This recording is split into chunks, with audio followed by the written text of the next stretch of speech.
ஒரு வருஷத்துக்கு பல லட்சம் பேர் பிஇ சேர்றாங்க. அவங்கெல்லாம் ஏன் சேர்றாங்கன்னு எனக்கு தெரியாது.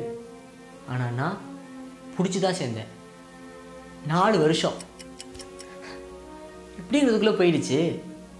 அதுக்கப்புறம் என் வாழ்க்கை நகரவே இல்லை. கோரில் வேலை தேடி போனேன்.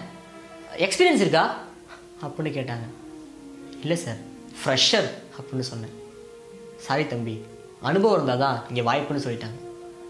யாராவது வாய்ப்பு கொடுத்தா தானே சார் எக்ஸ்பீரியன்ஸே கிடைக்கும். இன்னொரு இடத்துல டிப்ளமோ படிச்சிருக்கியா அப்படின்னு கேட்டாங்க. சார் இன்ஜினியர் சார் அப்படின்னு சொன்னேன். சாரி தம்பி, ஓவர் குவாலிஃபைடுன்னு சொல்லிட்டாங்க. ஏன் சார், படித்த படிப்புக்கு வேலை கேட்டால் எக்ஸ்பீரியன்ஸ் இருக்கான்னு கேட்குறீங்க. சரி, ஏதாவது வேலை பார்க்கலான்னா ஓவர் குவாலிஃபைடுன்னு சொல்கிறீங்க.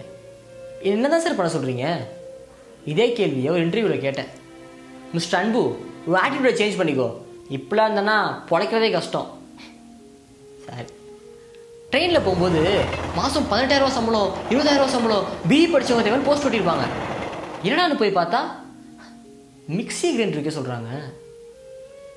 ஏன் சார், உங்களுக்குலாம் இப்போது மிக்சி கிரைண்டர் விற்க கூட பிஇ படித்தவங்க தான் தேவையில்ல. உங்களை சொல்லி ஒன்றும் தப்பு கிடையாது. பசங்க விற்கிறாங்க. மிக்சி கிரைண்டரு, கேஸ் ஸ்டவ், மானம் மரியாதை எல்லாத்தையும் விற்கிறாங்க.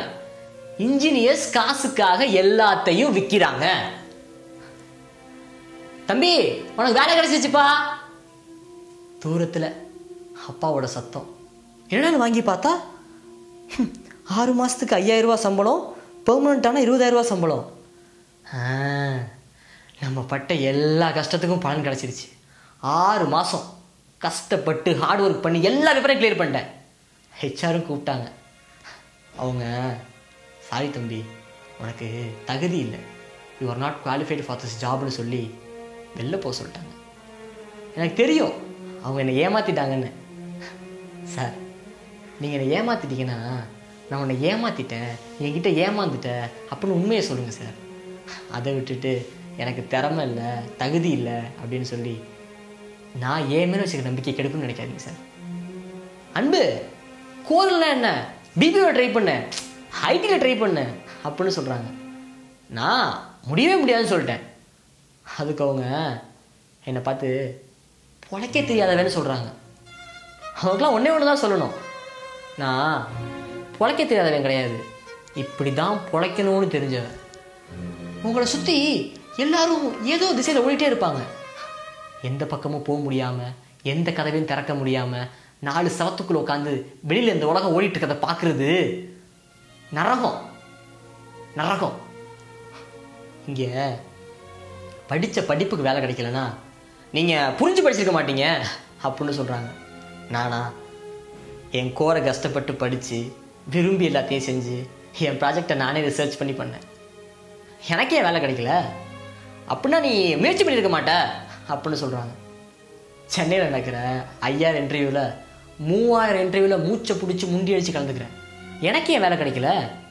இங்கே பிரச்சனை படிப்பு மேலேயோ படிக்கிறவங்க மேலேயோ கிடையாது. எதை படிக்கிறோம், இதை படித்தா என்ன ஆகும்னே தெரியாமல் எங்களை படிக்க வச்சு வெளில அனுப்புகிறாங்கல்ல, அங்கே இருக்குது. நான் படிக்கிற இந்த இன்ஜினியரிங் எனக்கு வாழ்க்கையை தேட சொல்லித்தரணும். அசிங்கமாக இப்படி வேலையை தேட சொல்லித்தரக்கூடாது. ஒரு மாதிரி பயங்கரமாக கோவம் வரும்.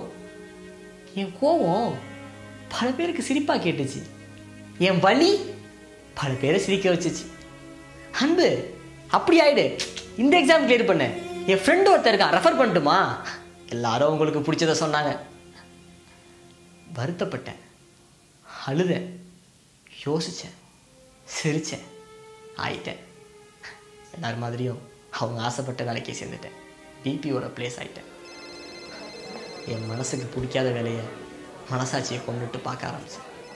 பிபிஓ வாய்ஸ் ப்ராசஸ், மாதம் 20,000 ரூபா சம்பளம். இப்போ எல்லாரும் மதிக்கிறாங்க. எதுக்கு? நான் இன்ஜினியர்னா இவ்வளோதாங்க. என்ன மாதிரி இன்ஜினியர்ஸோட அதிகபட்ச கெத்தே. எனக்கே அசிங்கமாக இருக்கும். காஸ்ட்லி ஒரு ஃபோன் வாங்கி செல்ஃபி எடுத்தேன். முகத்தில் இந்த அசிங்கம் தெரில, ஆனால் மனசுக்கு தெரியுமே அதுதான் அசிங்கம்னு. நேராக என் மேனேஜர்கிட்ட போனேன். ஹாஃப் டே லீவ் போட்டேன். வீடு பக்கத்தில் இருக்க மெக்கானிக் ஷாப்பில் வேலைக்கு சேர்ந்தேன். காலரை தூக்கி விட்டு கெத்தா, நானும் ஒரு இன்ஜினியர்.